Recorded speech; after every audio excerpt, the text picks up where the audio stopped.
నమస్తే. ఇప్పుడు మీరు చూడబోతున్న వీడియో ఖచ్చితంగా మీకు ఉపయోగపడుతుంది, నచ్చుతుంది కూడా. మరి మీకు నచ్చిన విషయం నాకు తెలియాలి అంటే ఈ వీడియోని మీరు లైక్ చేయాలి, షేర్ చేయాలి, అలాగే మన ఛానల్‌ని సబ్స్క్రైబ్ చేయాలి. మీ సపోర్ట్‌ని నాకు అందిస్తారు కదూ! ఓకే. ఇప్పుడు వీడియోని స్టార్ట్ చేద్దాం. నమస్తే. Welcome to our channel. నేను పద్మిని. ప్రస్తుతంతో పాటు ప్రముఖ ఆధ్యాత్మికవేత్త, జ్యోతిష పండితులు, అమ్మవారి సేవకులు, దత్త గణపతి ఉపాసకులు మురళీధర శర్మ గారు మనతో పాటు ఉన్నారు. మాట్లాడండి. నమస్కారం అండి. మహాదేవ శ్రీమాత. ఫిబ్రవరి మాసం వచ్చేస్తోంది మురళి గారు. అమ్మ. రకరకాల గ్రహ మార్పులు కూడా జరుగుతున్నాయి, అవును. కంజంక్షన్స్ ఉన్నాయి కొన్ని గ్రహాల మధ్య. అవును. సో ఎలా ఉండబోతోంది ద్వాదశ రాశుల వారికి ఈ ఫిబ్రవరి మాసం అనేది తెలుసుకోవాలనుకుంటున్నామండి. ముందుగా అసలు ఏ ఏ గ్రహాలు కలిసి ఉండబోతున్నాయి, మొత్తం 1 మంత్ ఎలా ఉండబోతుంది గ్రహస్థితి అనేది ఒక్కసారి చెప్పిన తర్వాత మనం రాశులలోకి వెళ్దాం. తప్పకుండా రెడ్ టీవీ భక్తి ప్రేక్షకులకు ఫిబ్రవరి నెలకు సంబంధించినటువంటి రాశి ఫలాలు ఏవైతే ఉన్నాయో దానికి సంబంధించి గ్రహచారము గోచారం అనేటువంటిది ఉంటుంది అనేటువంటి విషయాన్ని మీరు గమనించగలరు.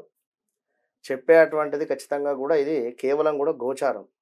గోచారానికి సంబంధించి మీకు దీని నుండి ఫలితాలు తక్కువగా కనబడినా కూడా మీ గ్రహచారము అంటే మీరు పుట్టినటువంటి సమయంలో ఏర్పడేటువంటి లగ్నం ఏదైతే ఉంటుందో దాన్ని ఆధారంగా చేసుకొని ఏర్పడినటువంటి లగ్నము, ఆ యొక్క 12 చక్రాసు, ఏ గ్రహం ఎక్కడ ఉంది అనేటువంటి దాన్ని బట్టి రిజల్ట్ మీకు ఉంటుంది.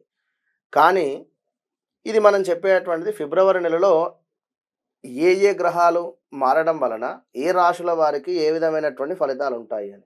ఇందులో మనం చెప్పేటువంటి విషయం కొందరికి సంఘటనలు జరిగి ఉండవచ్చును, కొందరికి జరిగి ఉండకపోవచ్చు. మీరు ఖచ్చితంగా కూడా కనెక్ట్ కావాలి. ఎవరికైనా కూడా కనెక్ట్ అయితేనే ఫలానా డాక్టర్ వద్దకు వెళితేనే యొక్క జబ్బు అనేటువంటిది నయం అవుతుంది అనేటువంటిది ఎంతవరకు సత్యమో ఖచ్చితంగా కూడా ఫలానా వారు గురువు గారు చెప్పినటువంటి ప్రిడిక్షన్ కరెక్ట్గా అనిపించింది నాకు అనేటువంటిది కూడా మీకు అనిపించాలి. ఎందుకంటే చాలా కామెంట్స్లో కూడా చూడడం జరుగుతూ ఉన్నది. గురువు గారు మీరు చెప్పినటువంటి విధంగానే నాకు ఆ సంఘటన జరిగింది నిజంగానే అని ఒకరంటే, మరొకరు నాకు అసలు ఎలాంటి సంఘటనలు లేవు అని చెప్పి అంటున్నారు. సంతోషమే అక్కడ. ఇప్పుడు కొంతమంది అలా కమెంట్స్ పెట్టిన వాళ్ళ విషయం నాకు అర్థమైంది. అకార్డింగ్ టు మై అండర్స్టాండింగ్స్ నాకేమనిపించిందంటే, వాళ్ళు అక్షరాన్ని బట్టి రాసి చూసుకుంటారు. అవును. అది కూడా కొంత ఇబ్బంది పెడుతుంది. ఎందుకంటే అక్షరాన్ని బట్టి రాసి చూసుకుంటే అక్యురేట్ రిజల్ట్స్ వస్తాయని లేదు.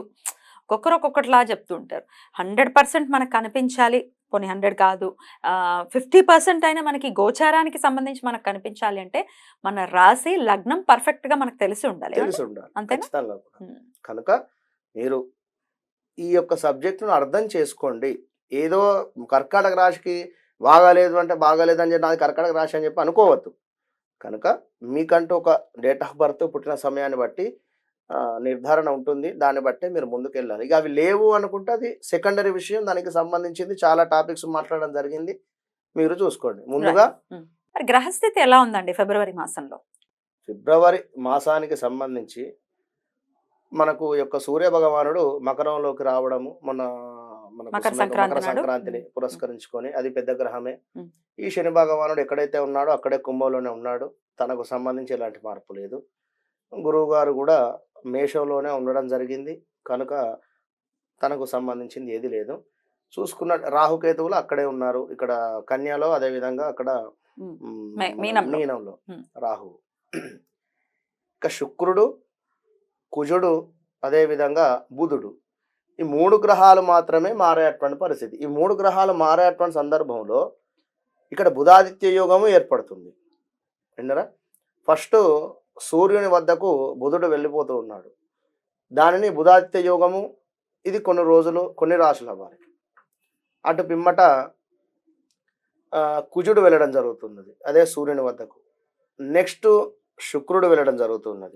4 గ్రహాలు ఒకే దగ్గర గ్రహ యుద్ధం కూడా ఏర్పడేటువంటి పరిస్థితి. కనుక ఈ గ్రహాలను బేస్ చేసుకొని ఎవరికి బాగుంది, ఎవరికి బాగలేదు అనేటువంటి దాని గురించి మనం మాట్లాడుకుందాం.